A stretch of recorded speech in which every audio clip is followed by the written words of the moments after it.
So,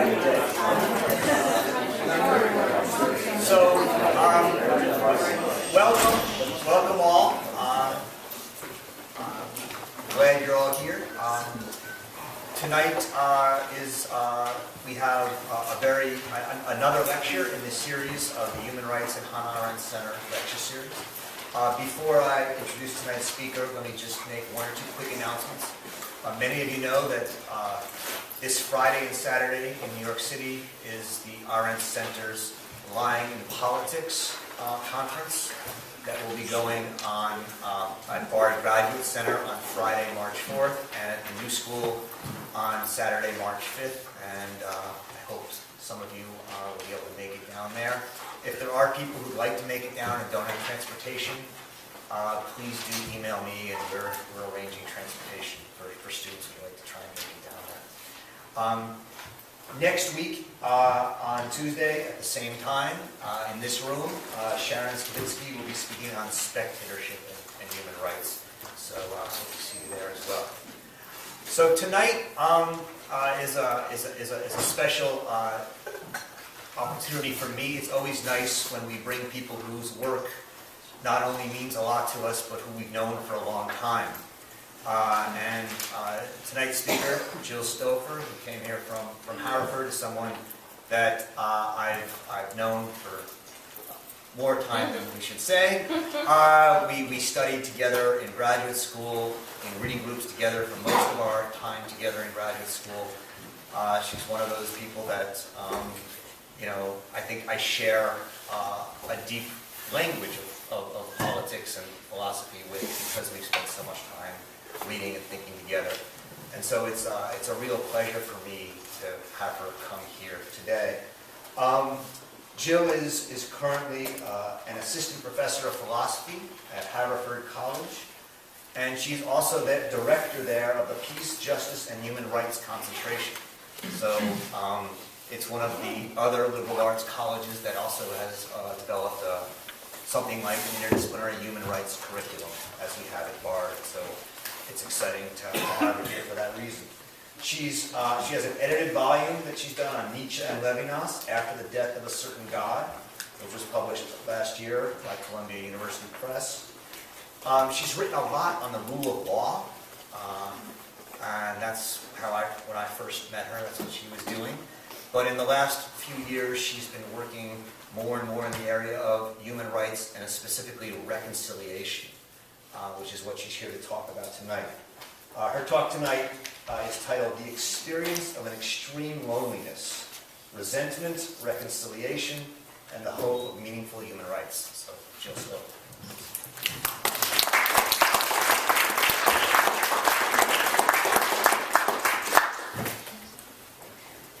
Thanks, Roger, for that introduction, and also for inviting me, and thank you all for coming out tonight. I know that on the website a different title was given.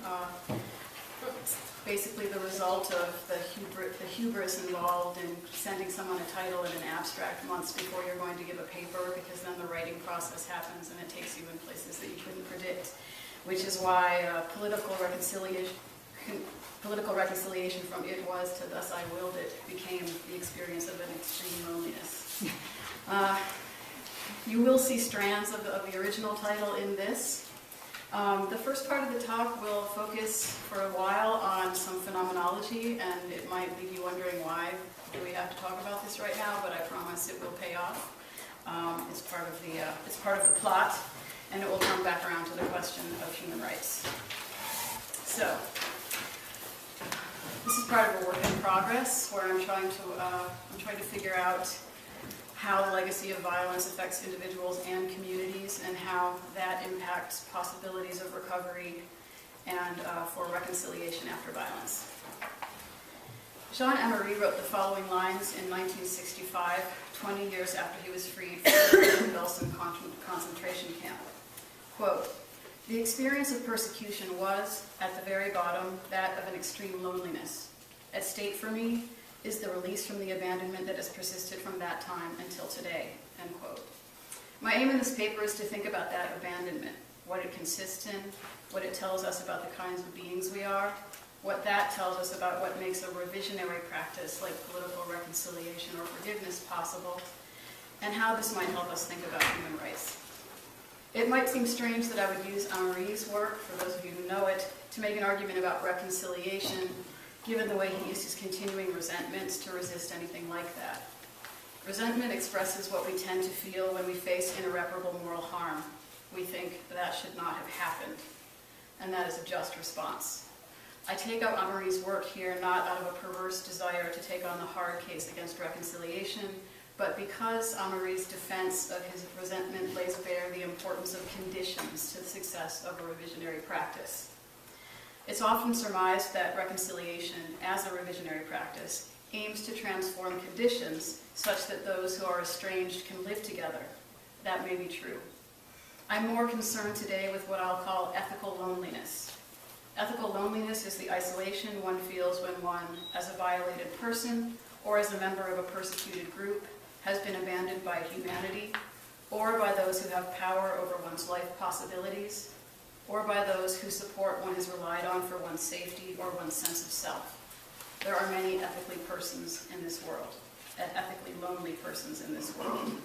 It is that condition which must be transformed before reconciliation after an irreparable moral harm can succeed. And by reconciliation, I mean reconciliation of the self with others, or even of the self with time and the world as it is. I take the term revisionary practice from Mir Dan Cohen, who writes that such practices all pertain to the same object, a wrongdoer, and perform the same function, the cessation of a range of appropriate negative responses triggered by a wrongful action. Dan Cohen is interested in wrongdoers because he wants to focus on the normative significance of the wrongdoer's identity, rather than the victim's psychological limitations. My focus, however, is on victims or survivors rather than wrongdoers, and so I'll look at resentment not only as a psychological need or a limitation, but as an ethical claim against moral harm. My hope is that doing so will help us see why the healing of a moral harm cannot be effected by the mere passing of time, and that what is at stake in a discourse of reconciliation is the restoration in each individual of the self's capacity to take on the present moment freely. The paper proceeds in 5 sections. The first section is called Solitude and Loneliness.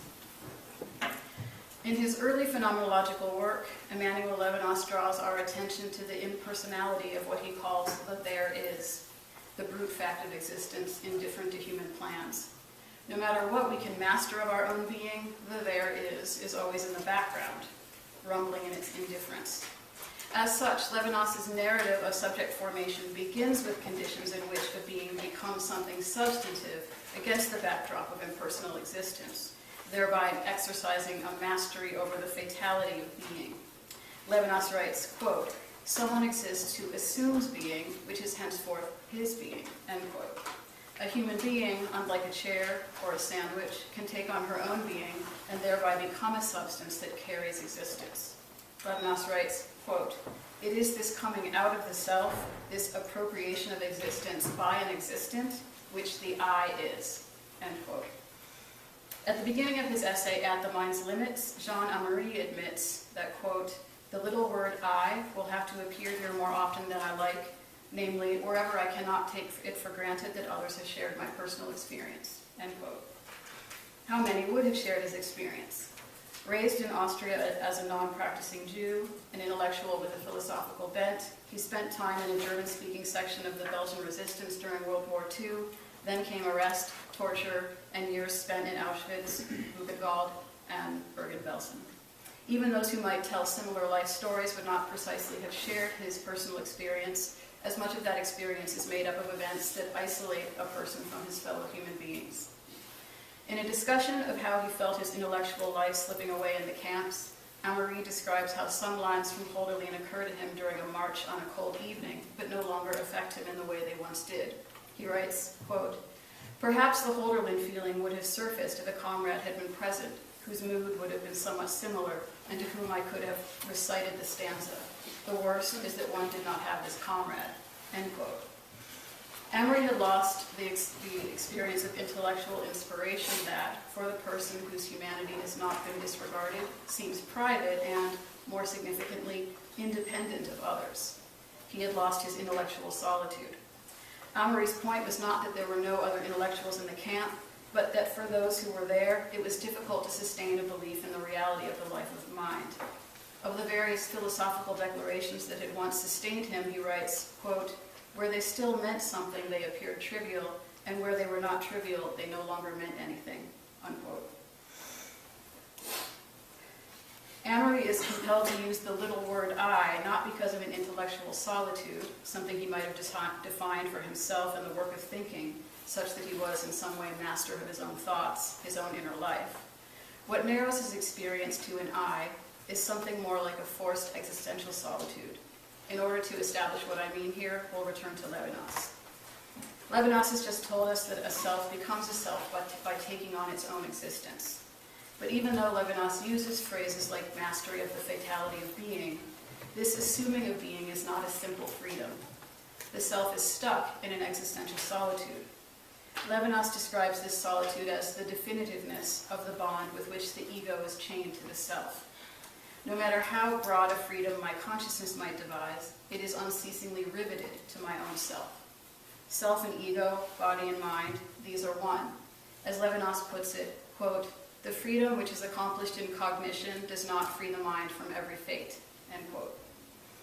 But even though I'm stuck with myself, alone in my human frame, the formation of myself occurs as a desire to escape from that solitude. I want to get out. This is not desire like desire I might have for a sandwich, something I can procure and be done with. The need that surfaces in the desire for escape denotes not lack of, say, a sandwich or equal justice, but plenitude, the plenitude of being, that there is no escape from the self. Every attempt at standing outside of the self, say in sex or intoxication, sleep, or reading or viewing art, and so on, leads one back to the self. Indeed, every attempt at ecstasis is made by means of the materiality of the body, and so the means of escape is also the ultimate reminder of one's being riveted without parole to one's own existence. You finish, sober up, or wake up right there in that same inescapable location, yourself. The desire to escape the self is endless because it's impossible. But therein lies a hope. I'm riveted to my own existential solitude, but the other, an other human being, opens doors that would not exist in a world without others. That is true because the other human being is not a sandwich, not an object, and thus is exterior to me in a way different from the way a sandwich or a chair is exterior to me. An other human being has her own self, his own solitude, and thus the space between us is intersubjective space, freighted with a giving of signs that precedes communication in language, as well as the possibility of bringing me out of myself and into a world. In the camps, Amery lost his intellectual solitude, his love of the life of the mind, but that was not the measure of his ethical loneliness. Torture, internment, and dehumanization forced on him a condition of existential solitude, but one where the way out offered by another human being was refused to him. In his essay on torture, Amery writes, quote, "I don't know if the person who is beaten by the police loses human dignity, yet I'm certain that with the very first blow that descends on him, he loses something we will perhaps temporarily call trust in the world," end quote. Trust in the world consists, for Amery, in, quote, "the certainty that by reason of written or unwritten social contracts, the other person will spare me, or, more precisely stated, that he will respect my physical and with it also my metaphysical being," end quote. He adds, "The expectation of help, the certainty of help, is indeed one of the fundamental experiences of human beings and probably also of animals." End quote.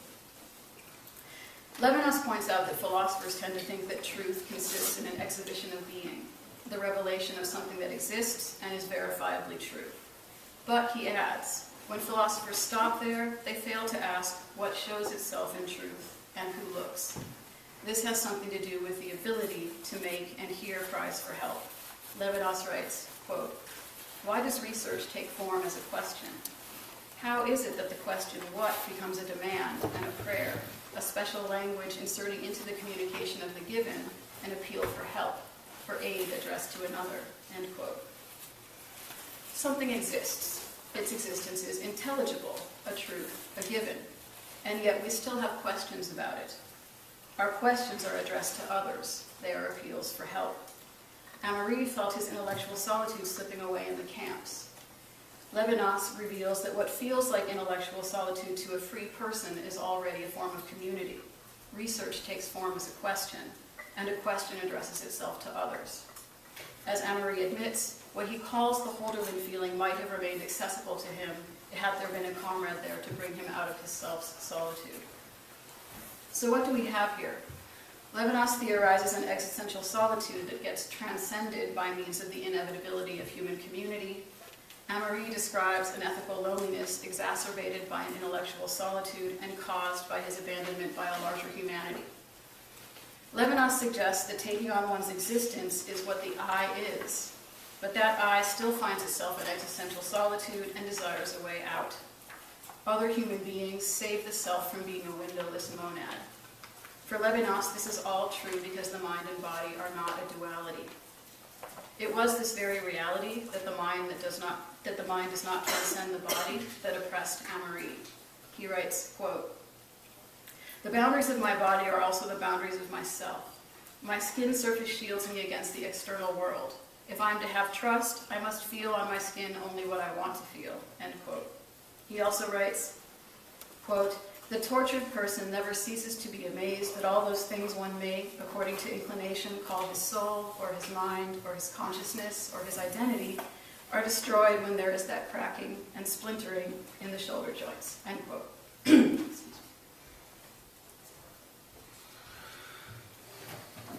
He adds, quote, "Whoever has succumbed to torture can no longer feel at home in the world. That one's fellow man was experienced as the anti-man remains in the tortured person as accumulated horror," end quote. The horror comes, at least in part, from the recognition that rather than help, only harm will come from another human being. When Amery calls the expectation of help fundamental, he's pointing to an aspect of the phenomenon described by Levinas, where we're saved from our existential solitude by the presence of others. Amery's story, however, is about a self abandoned by others, unable to escape its bodily home, and susceptible to abuse for that very reason. Both stories describe the same kind of being. Part 2 is called Exposure. Both stories describe the same kind of being. We're all simultaneously, though to radically different degrees, the being who is affected by others and pulled outside of herself by them, and the being who is affected by others and possibly abusively pushed inside of herself by them, reduced to a being who lacks power to take on the present moment freely. In both cases, we respond to others because we're exposed. We're covered with skin and sense organs that react to stimuli whether we desire exposure or not. We're all bodies vulnerable to what is outside. That given equally makes friendship, love, inspiration, abuse, torture, and loss possible. Vulnerability is, as Judith Butler says in Precarious Life, a condition of being laid bare from the start, with which we cannot argue. She quickly adds, I mean, we can argue with it, but we are perhaps foolish, if not dangerous, when we do. Why foolish? Why dangerous? Her answer, quote, "It would be difficult, if not impossible, to understand how humans suffer from oppression without seeing how this primary condition is exploited and exploitable, thwarted and denied. The condition of primary vulnerability, of being given over to the touch of the other, even if there is no other there and no support for our lives, signifies a primary helplessness and need, one to which any society must attend," end quote. Here Butler echoes Amery. The expectation of help from another is a fundamental experience of human beings. It is a need to which we as human beings often respond. It begins with how we're pulled out of ourselves by others. It continues in the consciously chosen ways in which we, if we do, work to create a world where our fellow human beings are protected from oppression.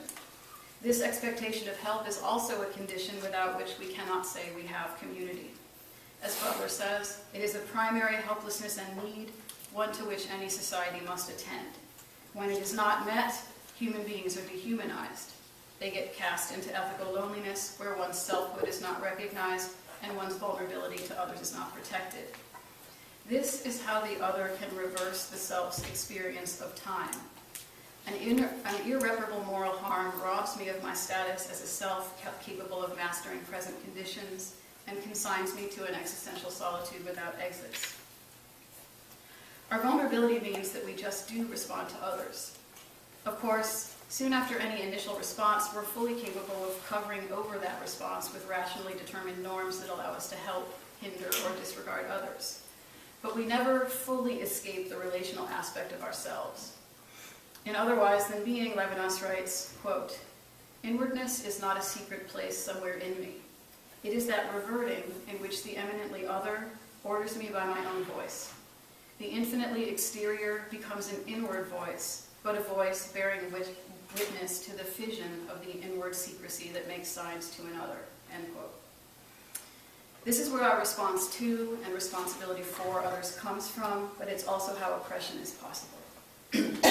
Inwardness is not a secret place somewhere in me, and even my intellectual solitude assumes a community where any question I pose is aimed at another. Intellectual solitude then relies on congenial conditions where my question is heard and answered and my vulnerability is not abused. If my freedom and my sense of self come not only from my initiative, but equally from being drawn out of existential solitude by other human beings, then I'm occupied by others even in the internal spaces where I feel most in possession of myself, for better and for worse. Phenomenological analyses like the one Levinas offers can draw our attention to what we might otherwise experience as a simple liberty to think and act, such that we see how fragile and relational that simple liberty can be. We may or may not be convinced by his descriptions, but experiences like Amery's quite literally bring home to us the limits to our sovereignty with regard to the formation and sustenance of a self. Amery writes, quote, "If no help can be expected, this physical overwhelming by the other then becomes an existential consummation of destruction altogether," end quote. Section 3 is called Resentment and Reconciliation.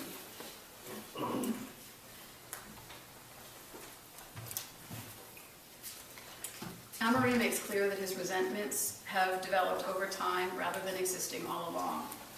When he was released from Bergen-Belsen in 1945, he felt then and for many years after that there was a mutual understanding between him and the rest of the world. But the passing of time made things worse instead of better. Increasing wealth and success amongst the aging generation of West Germany, as well as impatient attitudes of the younger generations, left him with the sense that the period of Nazi atrocity was being allowed to slip into a past without a proper marking of its passing. So he set out to explain his resentments and to defend them from attack on two sides. Ranging against Amery, we find Nietzsche on the one hand with his message about the spirit of revenge destroying the will's freedom in the present moment, and modern psychology on the other, which would diagnose him as suffering from a trauma. After reading about delayed psychic effects after political persecution, Amery writes, quote, "Nervous restlessness, hostile withdrawal into oneself are the typical signs of our sickness. It is said we're warped," end quote. He finds that offensive. I should mention that nervous restlessness and hostile withdrawal are symptoms of post-traumatic stress disorder, labeled hyperarousal and constriction, and neither tend to go away without some form of help. Trauma does need to be treated if its symptoms are to abate. But yet, Amery's resentment is just, reducing to a pathological condition the resentment of someone who feels justified outrage at barbarically unjust treatment, strips power from someone who was once rendered powerless, just when he seeks to assert his power again, and it ignores the ethical issue at stake. Amery describes his resentment thusly, quote, "The time sense of the person trapped in resentment is twisted around, disordered if you wish, for it desires two impossible things, regression into the past and nullification of what happened," end quote. The past should have been otherwise. What happened should not have happened. We might recognize in this refusal to let time pass the intuition that certain crimes are imprescriptible. No amount of time would decrease the need for repair. Thomas Brudholm calls this a genuine moral comprehension of the limits of repair in the wake of radical evil, as when Hannah Arendt writes, quote, "We shall not be able to become reconciled to it, to come to terms with it, as we must with everything is past, everything that is past. This will never be over as long as we are all not dead," end quote. These thinkers assert that we cannot reconcile ourselves to the irreparable. But Nietzsche, and in what might be an unlikely alliance, Abishai Margalit, would both say, for similar reasons, let the past go. Don't let it go because time has lessened the offense. You may be right that time has no power here. Let it go because if you don't, you will cease to live your own life. You will be nailed to a past that should have been otherwise. Nietzsche says, let it go by means of the eternal recurrence, changing it was into thus I willed it. Margalit advises letting go by making forgiveness a rationally asserted second-order desire that overrules the understandable first-order desire to resent relentlessly. Neither Nietzsche nor Margalit are much concerned with perpetrators. Their aim is to reconcile the self with time. We just now looked expressly at the different senses reconciliation can have. One can wish to reconcile with human beings who have wronged or been wronged. The goal of this kind of reconciliation can range from civil cohabitation to forming a new community.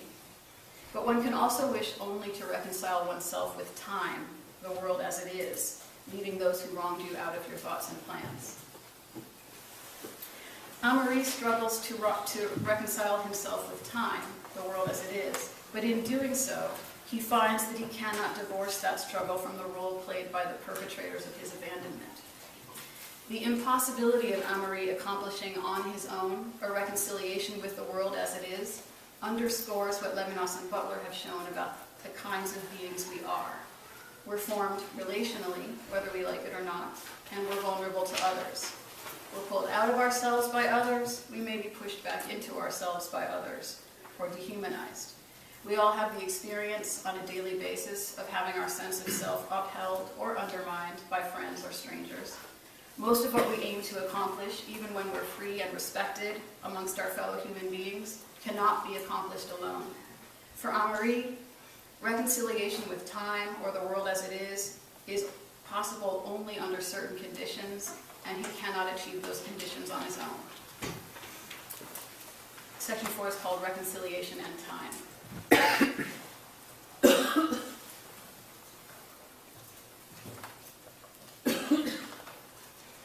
Of his torturers, Amery writes, quote, I demand that the latter negate themselves, and in the negation coordinate with me, end quote.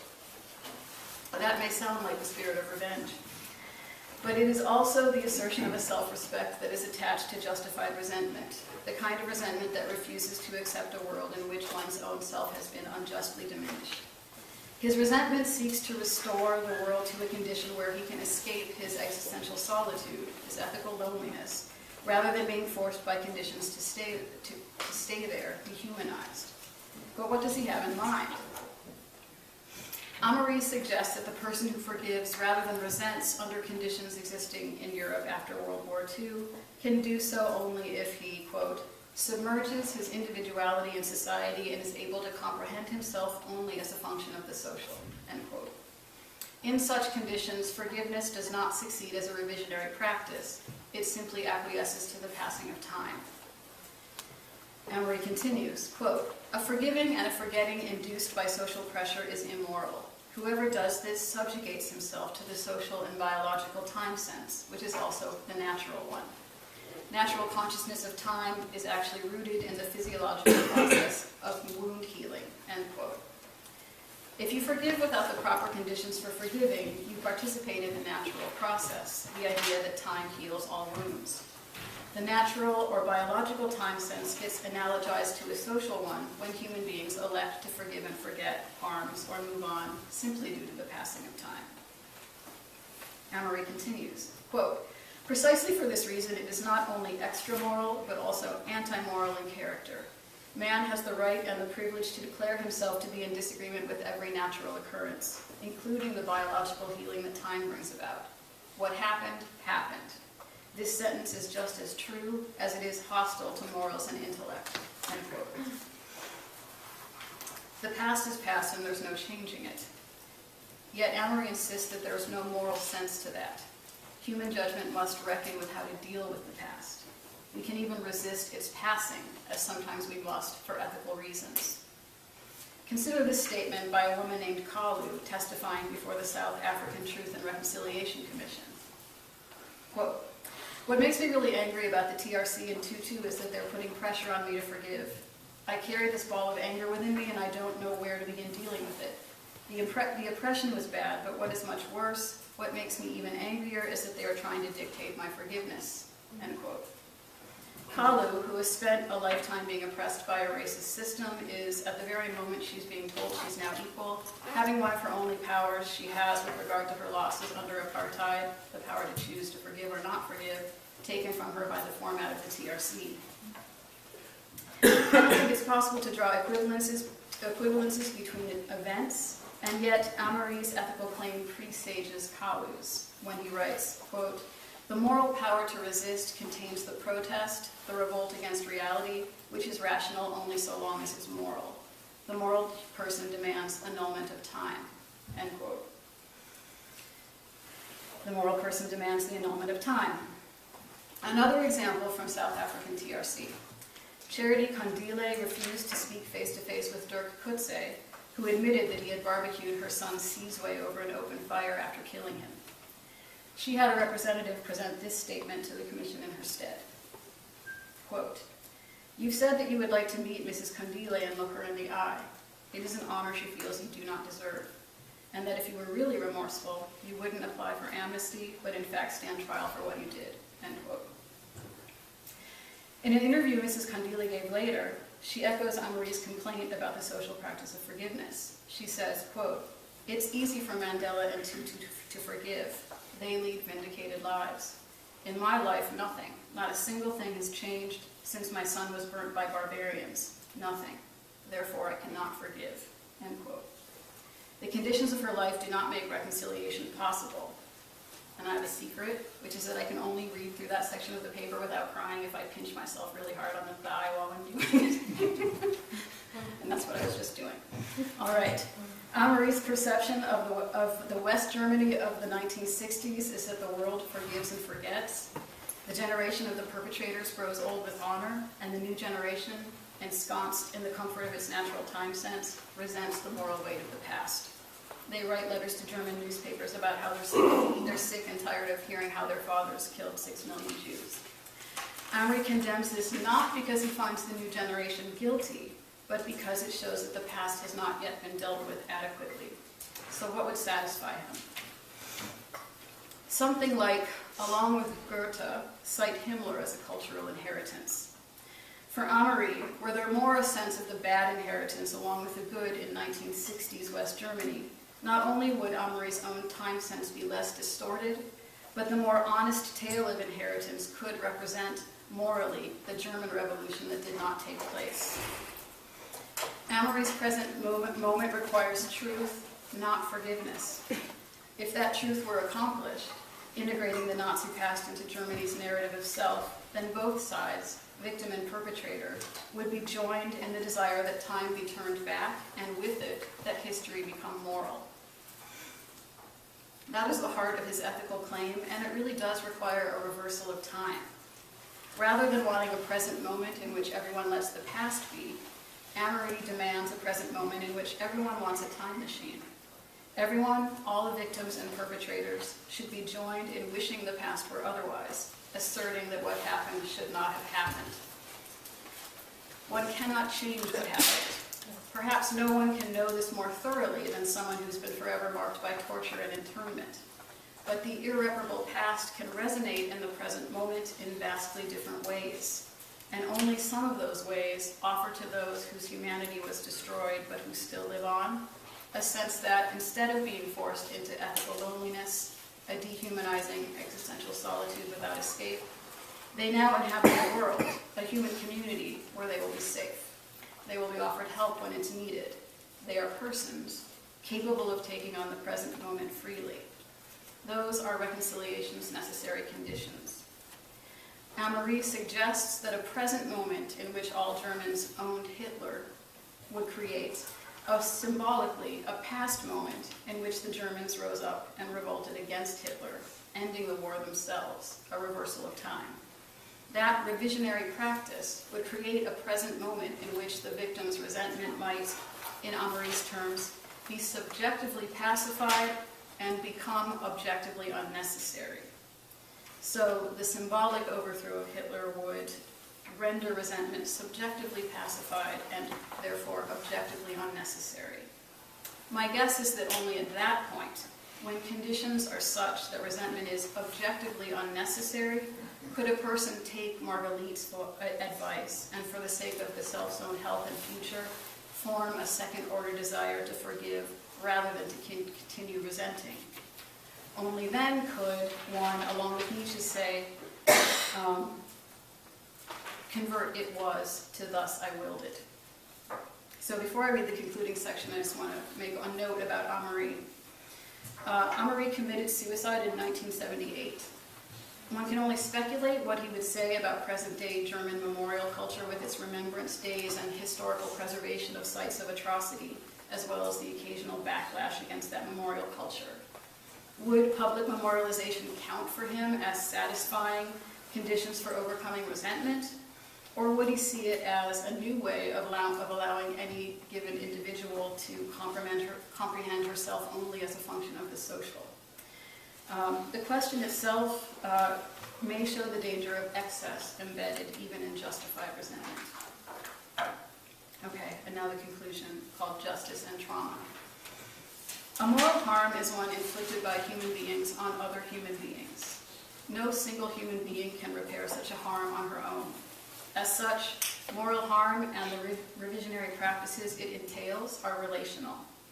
That relationality is at the root of what Amery calls his abandonment when he says the experience of persecution was, at the very bottom, that of an extreme loneliness. In his essay on resentment, he's not expecting the impossible, a time machine to change the past. He's demanding some sure sign that he will remain safe in the present moment. He wants to be able to view the world in such a way that he might trust that others will respect the fragility of his body and self. That is what revisionary practices seek to affirm. That is why I began by claiming that reconciliation aims to overcome ethical loneliness, that it does so by means of revisionary practices, and that we must be mindful of the conditions in which revisionary practices can succeed.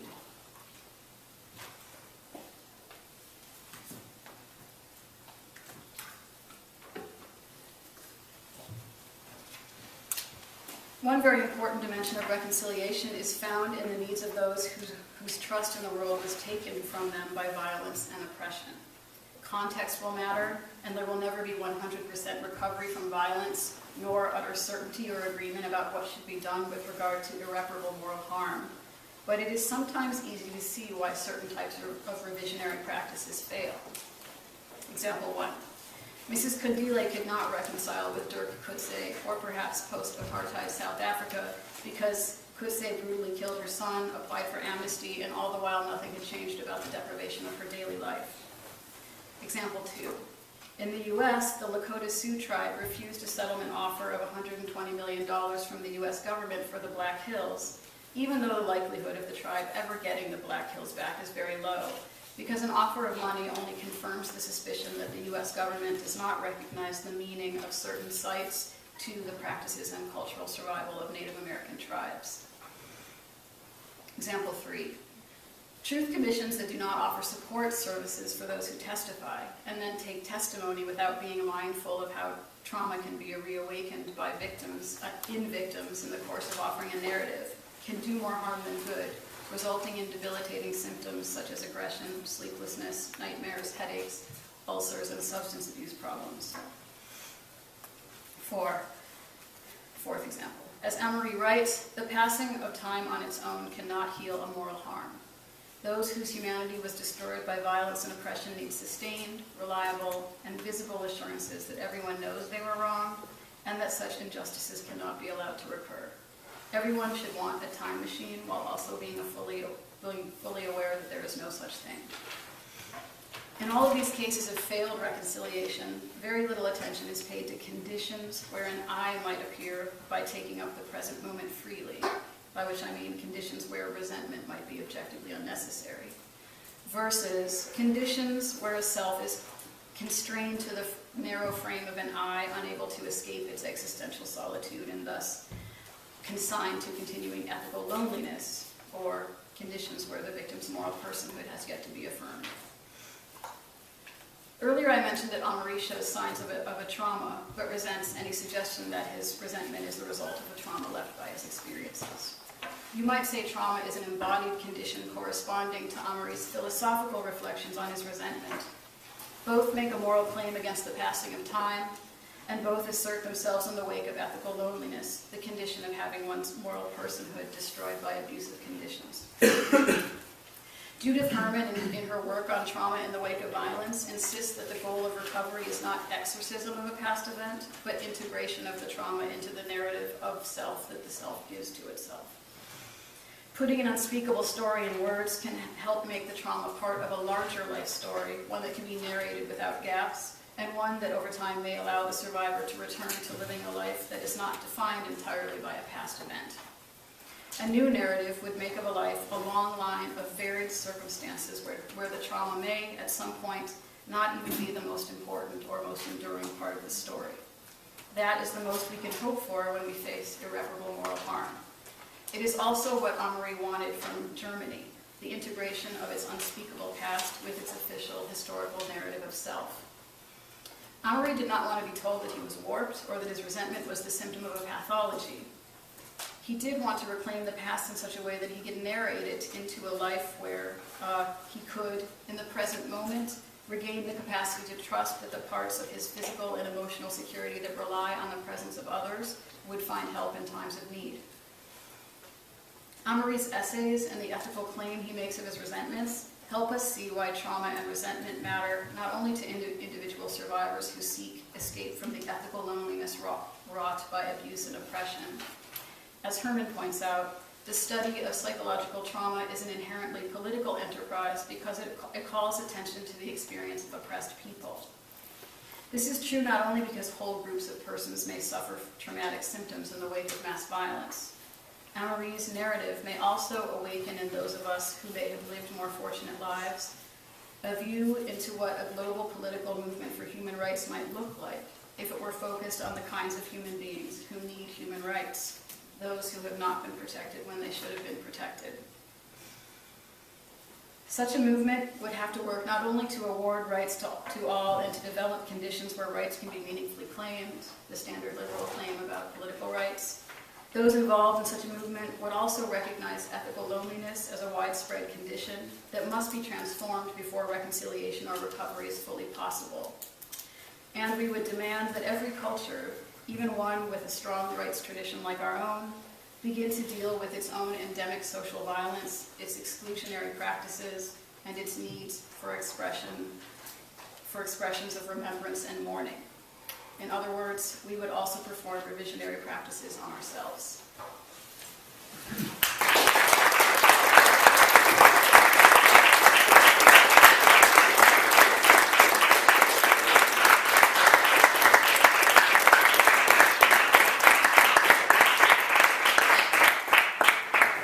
I have two questions. One, what did Amery think of war crime trials and tribunals, if you thought anything at all, read him on that?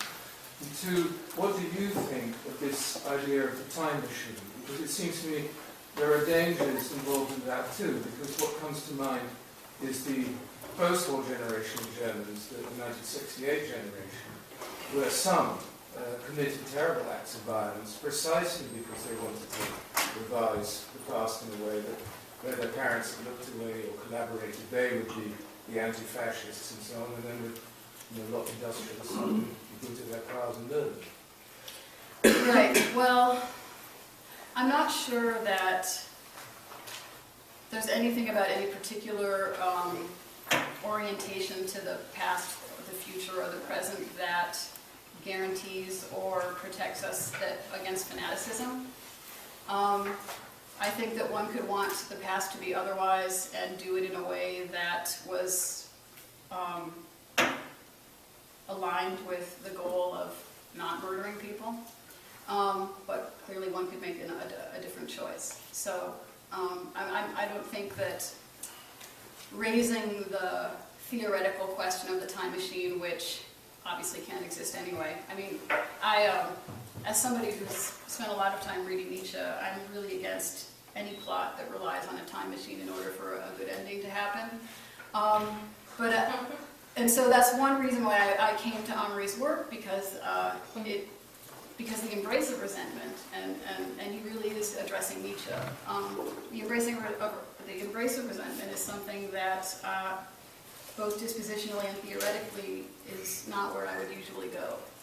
But it seemed to me to be something that needed to be done in order that those who, if I'm just going to talk about reconciliation, and this is part of a larger project where I'm trying to write a book about reconciliation, I think it's really important that I ask myself, what is it that asks of someone who has actually recovered from mass violence? What are you asking of someone when you bring up the words reconciliation and forgiveness? I think it's important to take that really seriously, and that's part of what I try to do in this essay.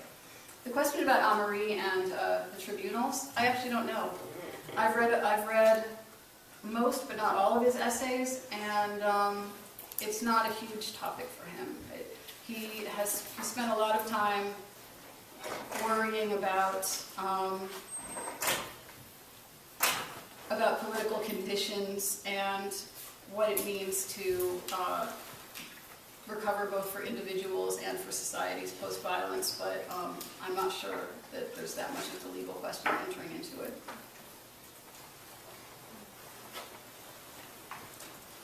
Any other questions? Thinking about the time machine thought experiment, does one actually need a time machine to visit the past? The past, in a sense, is the residue that is here with us now. It's everything from the archive to our the memories that inhabit us individually, and the ways in which the society continues to be structured, composed, the habitus. So instead of a time machine, it seems to me thinking about recomposing the residue is the real revisiting of the past that would make sense. The woman who refuses to forgive because her life hasn't changed doesn't need a time machine. She needs a recomposition of the present in the society.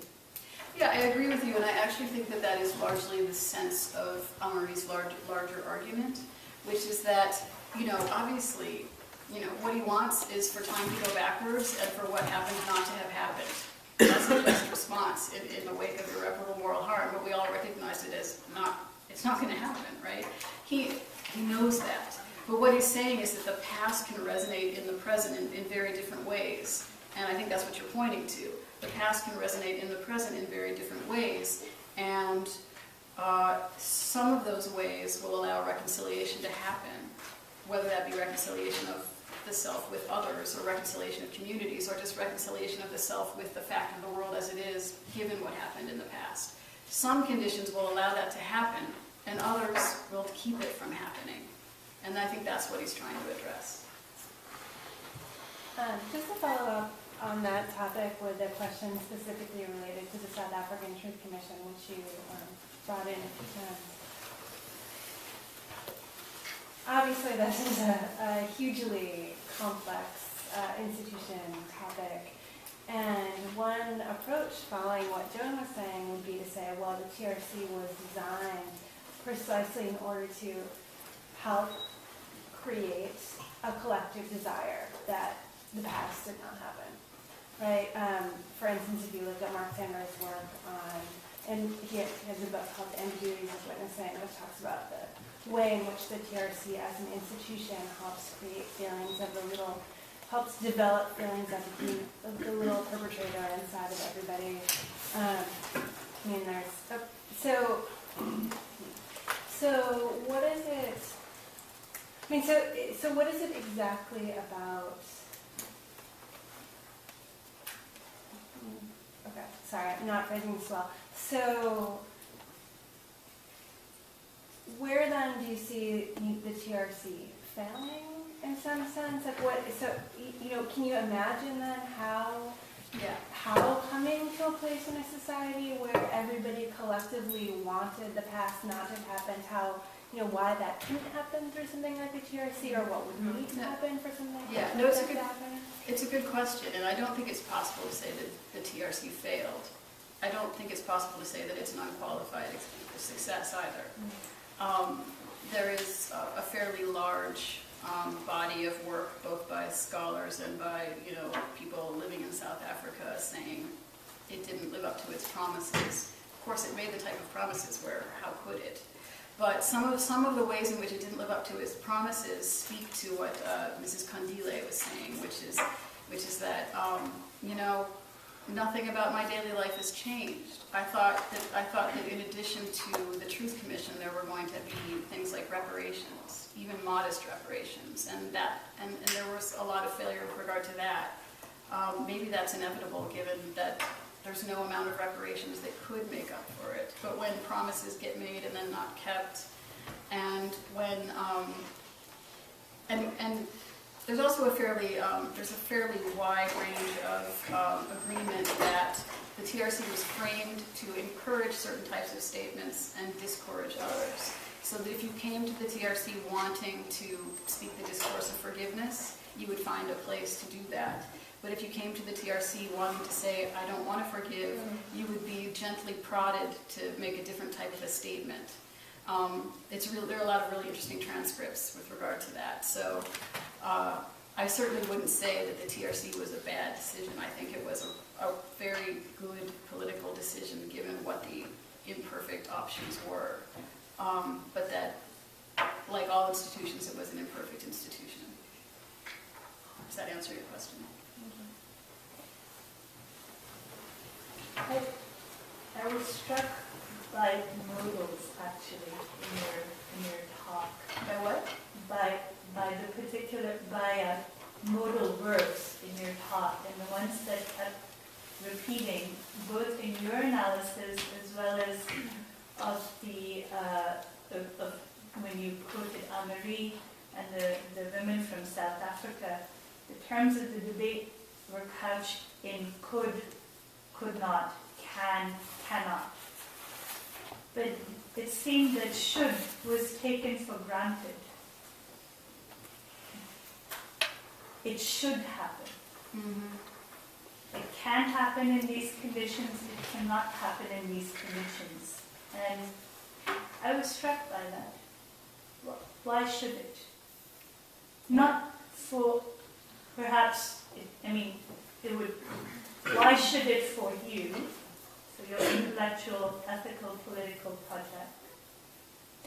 Why should it for the South African women? Why should it for the South African state? I like that question. I think that should falls out, which is an interesting thing. If you knew me and the way I tend to argue in general, it's funny that there's very little should in this paper. But I think should falls out because this is where I try to work out something about conditions that admit that should is a wish, and could and can are a little bit different. But why should? Why should we take this seriously, or why should things be revised in a certain way rather than another? I think the should gets attached to somebody's aspirational idealism or theory of how the world ought to be, or even, what would be efficacious in terms of social organization, right? Should. Well, if you want reconciliation because you don't want to spend the rest of your life living under the threat of violence, then maybe you should approach it in a way that would have a more likely successful outcome rather than one in which it's fairly easy to predict that the outcome will not end up holding. Does that answer your question at all? I like it though. I like the mode of your question. I had a question about this issue of regression into the past, and versus nullification of the event itself. And I'm wondering, maybe I just missed it, but how exactly does kind of establishing public memory really resolve this contradiction between, getting like regressing into the past? I mean, it doesn't, on some level actually kind of replay the past, because now the victim or the survivor has to depend on the very public that abandoned him or her to basically fix this contradiction. Yeah, I mean, it's a good question, and I think part of what comes to the fore in reading Amery for me is the way in which he wants to reconcile himself with time. He would be totally happy to leave the perpetrators out of the equation, but he finds that he can't. He finds that he cannot make the world a world in which he feels safe if he's living in a world where people don't want to admit what happened in a way that he finds adequate. So that's the whole reason why he's still tied to a past. He can't do what Nietzsche would have him do on his own, which is just say, oh, that happened in the past, but I'm going to say that that's how I willed it to happen because that turns it into a present that I can live with freely. He finds that he can't do that on his own. He needs others, and he needs some of those others to be the people who were the perpetrator of the harm. So he's still at their mercy to a certain extent. And the only way out of that is to actually change the conditions such that he wouldn't be at their mercy, because he'd be living in a place where everybody admits that it was wrong, it should not have happened, and it cannot happen again. But wouldn't that, that could always, to try to will it into happening assumes that the public can change its mind at any given time, even if you were to get to a place where everyone said, yeah, it was wrong. They could always switch back. There's always... Yeah, that's true. Yeah. I'm not gonna dispute that. There's a lot of risk involved in the life between human beings. What do you think about the people in the South African situation who did forgive? Were they just accepting the dictates of dictator Tutu? Not necessarily. I sometimes wonder what Amery would have thought. Would he have thought that